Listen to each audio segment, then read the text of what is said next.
Hello guys and gals, and welcome to another episode of Unique Items. Today we're going to be looking at the Magewrath Rune Bow. This is an elite level item, I'm pretty sure. Just double check. Oh no, this is an exceptional level item, which means it can't be upgraded. Oh nice. Well, we get to pull out our Pull Rune, and we get to pull out our Perfect Emerald, and we get to pull out our Lummy Rune, which I'm pretty sure I got a Lummy Rune around here somewhere. If not, we will certainly obtain one for this precious bow. Now, the Magewrath Rune Bow is one of those bows that is kind of an oddity. It doesn't really have the stats, like the damage, that a lot of other bows do. For instance, like Wind Force, when compared to like Eagle Horn or any of the other bows that have a relatively high amount of enhanced damage. This one falls short a bit, and it is because of the relatively low enhanced damage of only 150%. Now, it does have a really nice bonus damage of 25 to 50 added on, which does make it somewhat comparable to some of the other bows, just simply because when you put it on, you will notice that it does have a decent amount of damage. 25 to 50 is a similar effect that is you will see on other items, like, for instance, the War Traveler's Boots also has a min and max effect on it. But if we compare it to something like a Faith Bow, let's say a Faith Hydra Bow, since this is a Rune Bow, and we put this on, you will notice that we go from 374 to 892 to 401 to 2,717. So as you can see, there's a pretty big difference in damage output between something like a Faith Bow and a Magewrath. Comparatively, also, if you were to compare it to a Wind Force, we go from 374 to 223. So the bottom end on the Wind Force is actually pretty low, and this has to do with the fact that it has the max damage mechanic on it.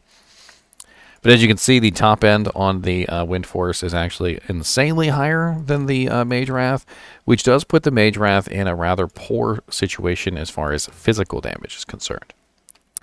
Magewrath also has pretty decent requirements at 103 and 73, so 103 dex and 73 strength with only level 43, so you can obviously put this on a lot sooner than you can the obviously the Wind Force or the Faith Bow, and comparing an exceptional level unique against an elite level unique isn't exactly fair, so we'll do this comparison again once we upgrade it to its elite form. We also have a fast attack speed, which is not exactly really very good. The Rune Bow is actually much slower than some of the other bases.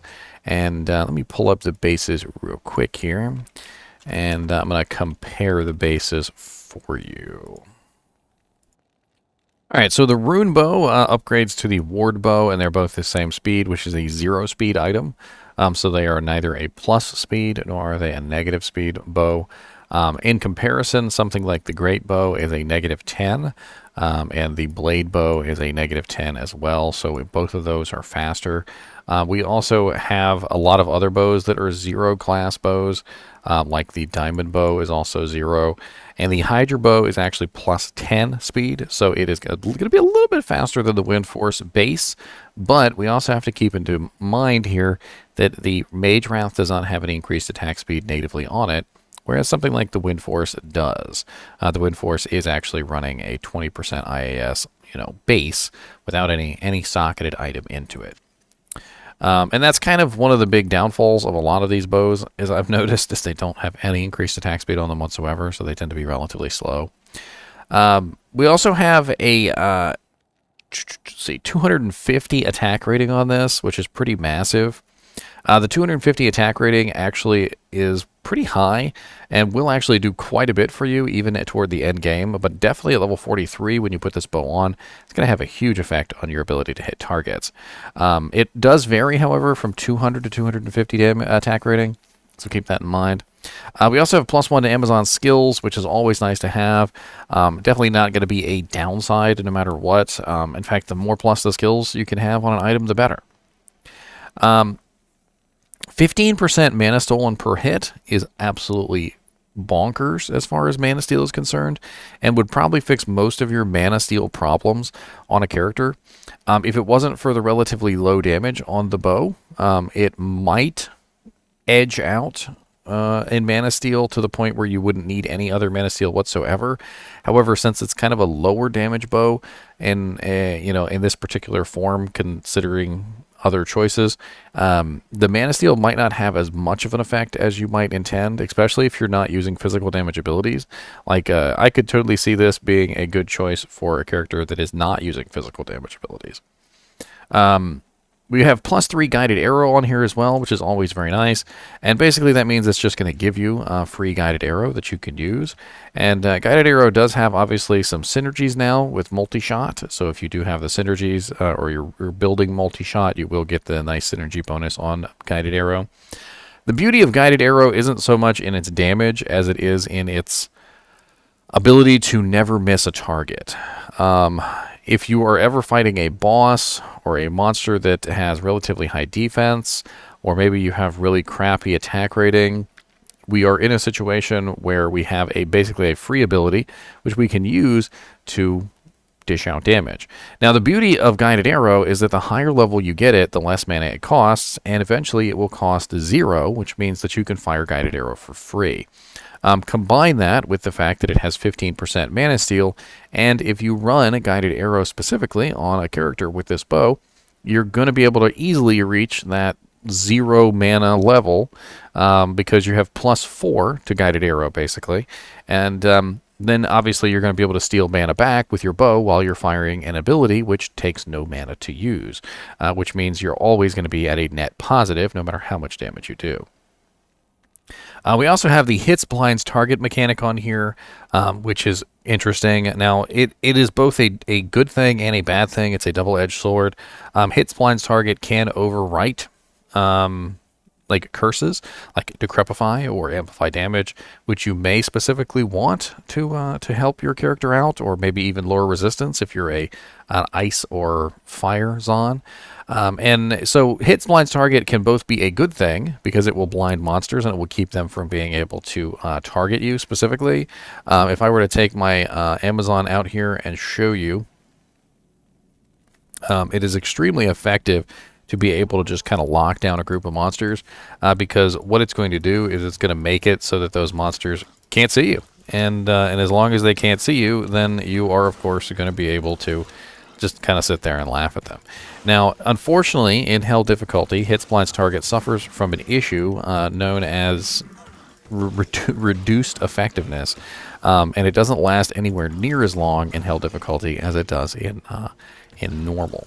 Now, you can stack Hits Blinds Target effects from multiple items, and you can increase the duration, but just keep in mind that the duration of Hits Blinds Target is always reduced down to 33% effectiveness in Hell and 50% effectiveness in Nightmare. So Nightmare is where you're probably going to be using this bow, and you will probably get much better effect from the Hits Blinds Target in Nightmare than you will in Hell. I mean, it's still going to be useful, don't get me wrong, especially when you're fighting ranged monsters. You will notice that it will break up the monotony of their firing, whereas, normally they're just going to continue firing at you without pause. But every time they're blinded, of course, the monsters are going to stop firing at you. And during that brief period of time where they're blinded, you are safe from damage. And so it does have an effect to kind of help keep you alive as far as survivability is concerned. But it does also override Amplify Damage, which can be a bad thing. We also have +10 Dexterity on here, which certainly is not bad to have on a bow. It's a little kind of like just extra, kind of like just throw it in there, but whatever. We also have magic damage reduced by 9 to 13, so 13 being the highest. And MDR is definitely nice to have. It will basically just cut damage right off the top, and it's extremely useful for things like lightning enchanted monsters because they're very small hits that happen very rapidly, and because they happen very rapidly, you're taking off 13 damage off of every single hit, and the hit might only be like 20 damage, and so you're pulling off a really large amount of that 20 damage before it ever even hits your resistances, which is really nice. On top of that, of course, you can socket the bow, which is probably something that you're going to do if you're going to be using this long term, and you're probably going to put something to make it faster. To be honest with you, that's one of the bow's big downsides here, is that it doesn't have any increased attack speed, and it is a 0 bow, which basically means it's not particularly fast. So one thing you're probably going to want to do is put a shale rune in it to make it faster. And as you can see, now we are at the very fast attack speed point. We might need more attack speed than that. Like, we're going to need gloves. We're probably going to need maybe some armor, things like that, to increase our attack speed more. Generally, with a boson, you want to get your bow firing about as fast as you possibly can.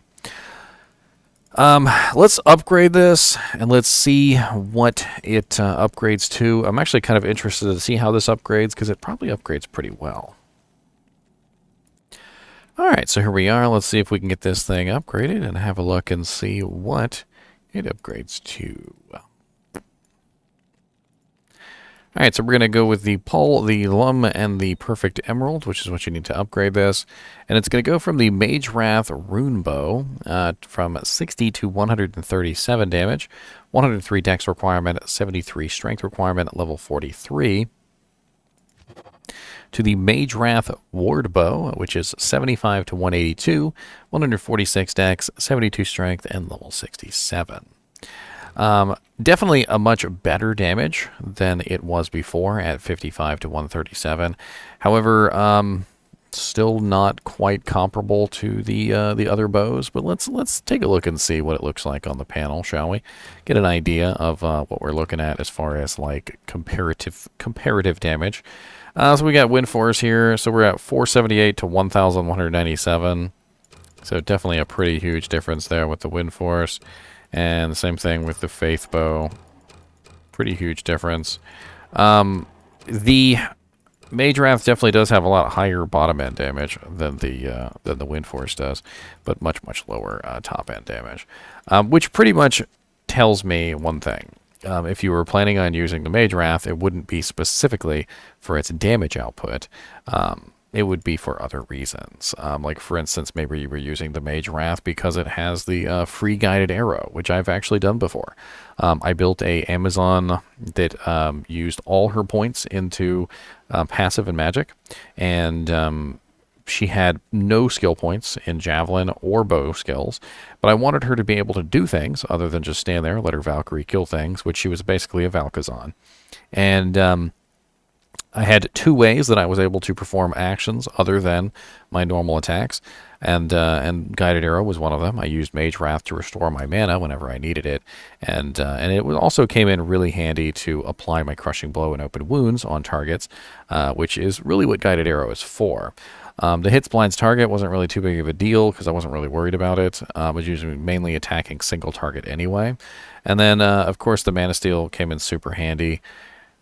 All in all, the damage on the bow, I think, is probably one of the biggest things holding Magewrath back. It really could use a little bit more enhanced damage on the ED. I'm thinking like 200% or 250% ED would definitely go a long way to making this bow a little bit better. But here's the rub with this bow. The Guided Arrow combined with the really high attack rating and the Mana Steel make for a bow which is actually extremely good for just kind of not missing. Whether you're just trying to get free Guided Arrow, which is definitely something that you can do with this, or whether you're trying to steal back all your mana. Maybe you could maybe you're the type of Zon who just burns mana like there's no tomorrow, and you'd like to have a 15% Mana Steal like item on your other hand. Maybe you're using something like Faith in your main hand, and you just swap over real quick, fire a couple multi-shots off, steal back all your mana, and then swap back. Could be an interesting alternative use for this particular bow. It's really missing something special. Like, the hits blinds target, unfortunately, suffers from way too many penalties to be super useful. If it lasted longer, it would definitely be like the clincher with this particular bow, but just not really sure. Like, I feel like it would make a decent bow for an elemental damage character. Like, if you were like a freezing arrows on, and you just wanted a bow that could give you all your mana back and provide you with free Guided Arrow because you'd rather not actually spend points into it. You weren't worried about amplify damage or decrepify because you're an elemental damage character, so the hits blinds target is actually beneficial to you. Could be interesting from those perspectives.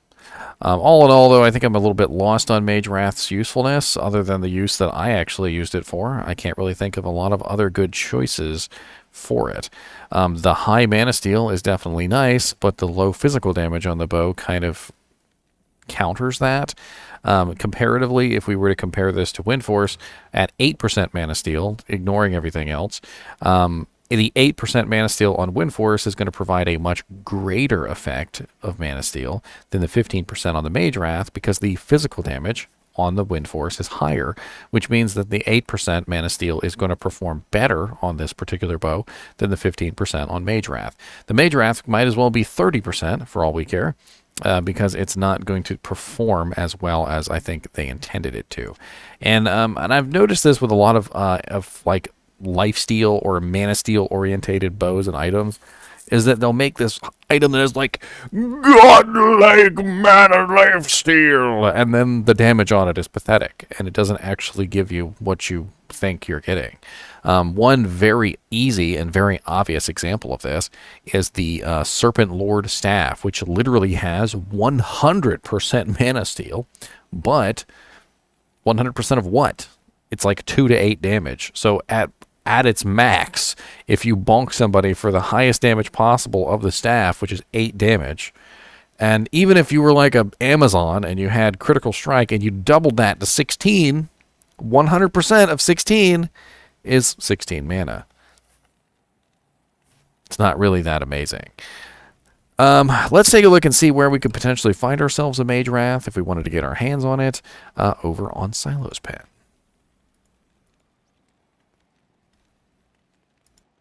All right, so here we are over on Silo's Pen. I have it set to 100% Magified, and we're going to be looking at the probabilities, ignoring quest flags, of course, always ignoring quest flags.